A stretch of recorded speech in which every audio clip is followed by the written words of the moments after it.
Welcome back to the morning show here on Arise News with me, Toyosi Etim Efyong. Virtue Oboro transformed what could easily have been a personal tragedy into a passion and drive that has changed the narrative of a section of humanity for the better. She started Tiny Hearts Technology shortly after she discovered lapses in the health system during the treatment of her son's jaundice. Her company, a medical manufacturing one, produces a low-cost solar-powered neonatal phototherapy device in low-resource areas where babies die from jaundice. Due to Virtue's intervention, scores of infant lives have been saved in various communities in Nigeria. It's good to have you on the show, Virtue. Thank you for being here. Thank you. Okay, so you turned what would, like we said, could have been a personal tragedy into this success story. Can you tell us what happened with your son and the jaundice infection that he had? Okay. First, I'd like to say that jaundice is not really an infection. It's a condition in newborn babies. Right. Yes. So I had my first son on the 14th of November 2015, and he had jaundice. 48 hours after he was born, we discovered he had jaundice and took him to the hospital.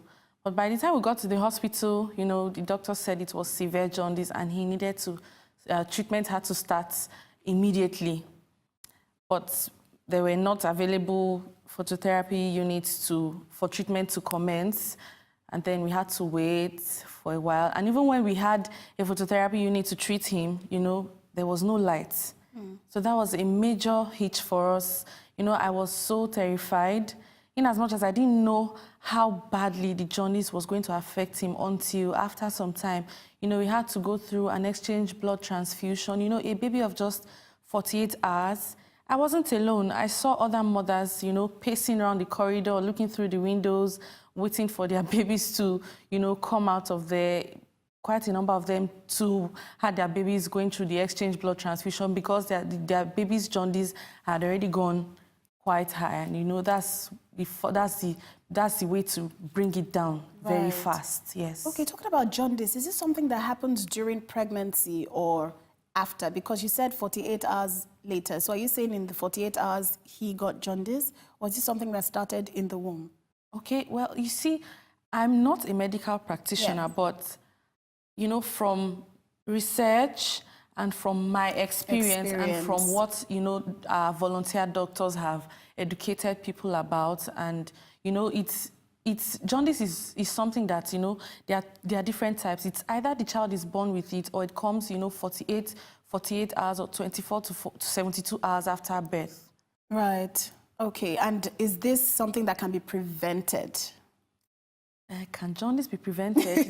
Can jaundice be prevented? There are a lot of issues. There are a lot of things that cause jaundice. Sometimes, you know, the rhesus factor, even poor breastfeeding. When the baby is born and the baby is not properly breastfed, it could cause jaundice. So it's a way to prevent jaundice in newborn babies. If you breastfeed the child properly, that's when the jaundice is not, you know, caused by maybe an infection or one thing or the other. You know, it can be easily prevented. But my question now is, are pregnant women during the antenatal classes, are they made aware of this ailment? Well, let me use myself as an example. I went through my antenatal classes or my antenatal sessions throughout. It was hardly emphasized on, sorry to say.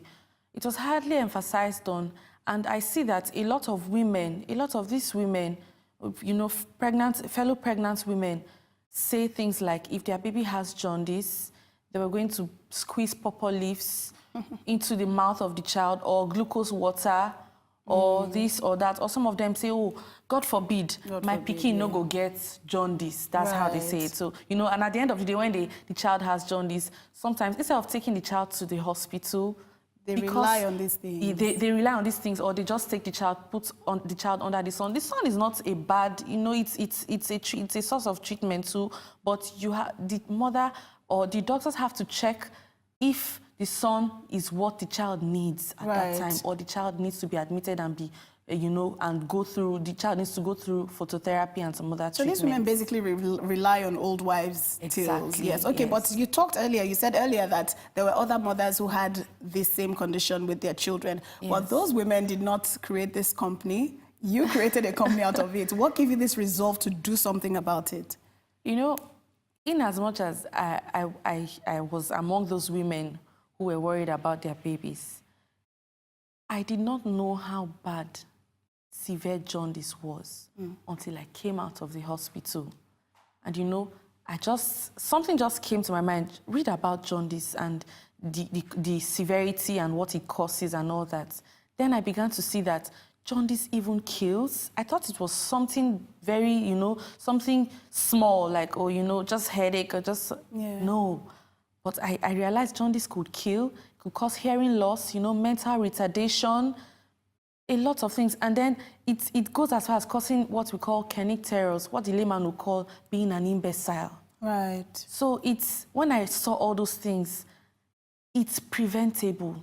And the treatment for jaundice is very simple.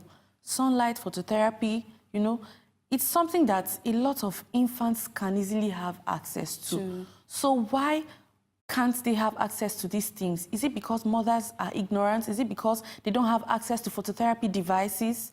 I just had to take it up upon myself to do what I'm doing now, which is, what my company does, that's manufacturing the phototherapy, solar-powered phototherapy units, and also sensitizing women in these small communities, low-resource areas, sensitizing them more about jaundice. So run us through how this unit works. Okay, the unit is solar-powered, first and foremost. The conventional phototherapy units are not solar powered. Right. Yeah, they mostly rely on electricity. And you can't bank on electricity in Nigeria, or should I say even Africa. So I decided we decided to make it solar powered, and then to make it more portable, so that it can be easily carried from either house to house, or from hospital to hospital, or from bed to bed. Right. Because sometimes, even when the child is diagnosed with jaundice, sometimes there may not be a hospital there where the child can be admitted. But even if there's no hospital there, the unit can still reach the child. Right. That's how the unit is made. Okay. So whether there's a healthcare center, yes, it's portable enough to be with the mother in the house. So this unit was made to, help bonding faster between mother and child. It was made to promote bonding between mother and child. Well done, well done. You're doing an amazing job. And I see that you've also partnered with the Niger Delta Teaching Hospital. How is that partnership like? Yes, basically what they do for me is, for now, a clinical trial is supposed to be carried out in the Niger Delta Teaching Hospital, University Teaching Hospital. And then, even before that, on one or two occasions, they've had light issues where they've had to, hire this unit from us, because of the electricity lapses. And then one thing, their public health department has also been of, great support. They help to send out doctors to work with us in the sensitization programs in these smaller communities. Okay. So doctors from the Niger Delta Teaching Hospital, Kolobi in Bayelsa State, join us for the sensitization program. So they are the ones that, talk to the women about jaundice and, severe jaundice, the causes, what to do, when to report to the hospital, how to look out for jaundice in their newborn babies, while I just tell the women my story. Most of these women want to hear your story. They want to know why they have to go to the hospital. Yeah. So I have to be there to tell them, look, this is what I went through. My son had jaundice. We took him to the hospital. If he had stayed at home, this is what would have happened. And look, my son is fine now. They want to hear things like that. It doesn't get better than sharing your own personal story. It actually doesn't get better. How did you fund this project, though? Well, funding, I started with my personal funds for some time. And then along the line, I stumbled on a post on Facebook.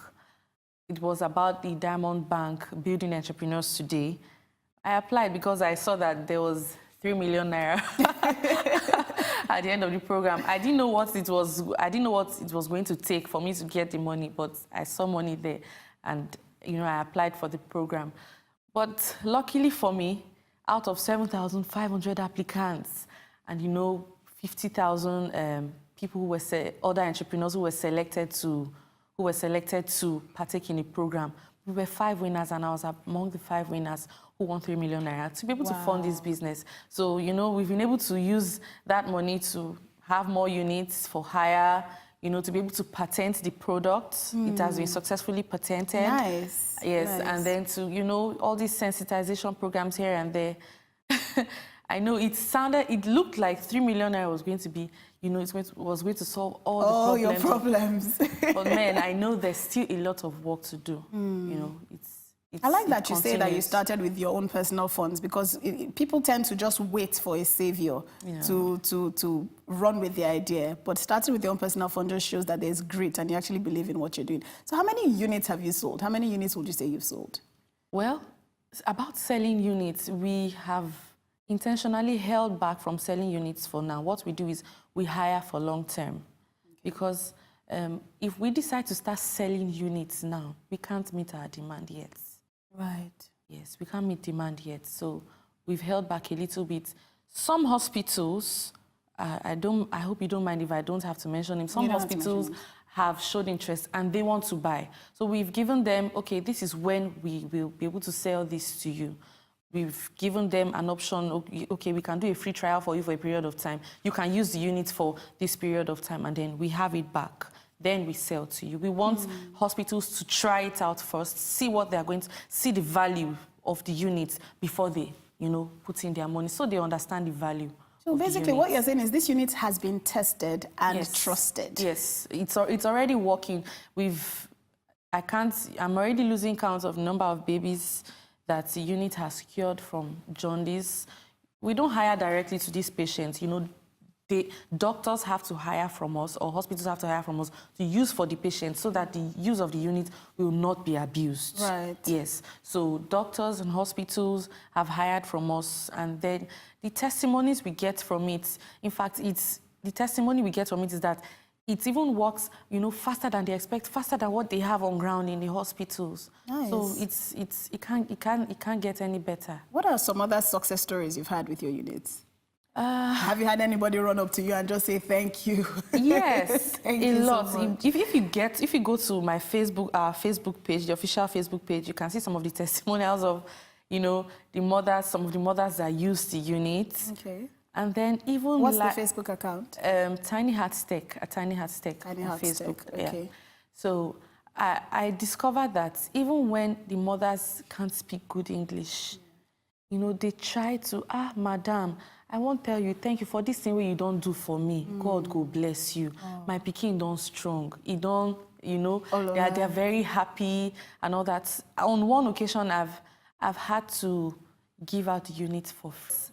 Not completely free. I had people to pay for the baby. Okay. Yes. Okay. So after the treatment was concluded and everything, the mom came back in tears, and she was crying. Who knows what would have happened to my baby? The baby's case was really bad because the baby was already getting really lethargic and slow, was very sluggish, sleeping all through. And, the jaundice, you could see that it was becoming a severe case. Yeah, so we just called on, the doctors on our team to help out. Yeah, so she was really grateful. How affordable is it? Well, affordable, yes, it is. For a day, it's about 3,000 naira. Okay. To hire for a day. And how many days would a baby with not so severe jaundice, a case of not so severe jaundice, need to be? 5 to 7 days. Okay. Because, some babies stay for close to 2 weeks. Okay. Yes, or even more, depending on how fast But we've not had a very severe case that the child will have to stay for up to, 14 days. We've had 10 days, we've had 12 days. We've had 5 days, we've had 4 days. Okay. We've had between 4 and 12 12 days. Okay. Well done, Virtue. You've done amazing. Much. Well done. Well done. So do you have a website? What's your social media handle? I know you said Facebook. Is it just Facebook? Are there other handles? No, it's not just Facebook. On Instagram, it's Tiny Hearts Technology. Okay. We've been disturbing everybody with our posts on symptoms of jaundice here and there, you know. And we also have a website. It's www.tinyheartstechnology.com. Okay, awesome. Yes. Thank you so much. You're welcome. It's time for a short break on the morning show. But when we return, I'll be speaking with celebrity fitness trainer Olaomi Shori of First Fitness about the Fit Fam movement. Stay with us.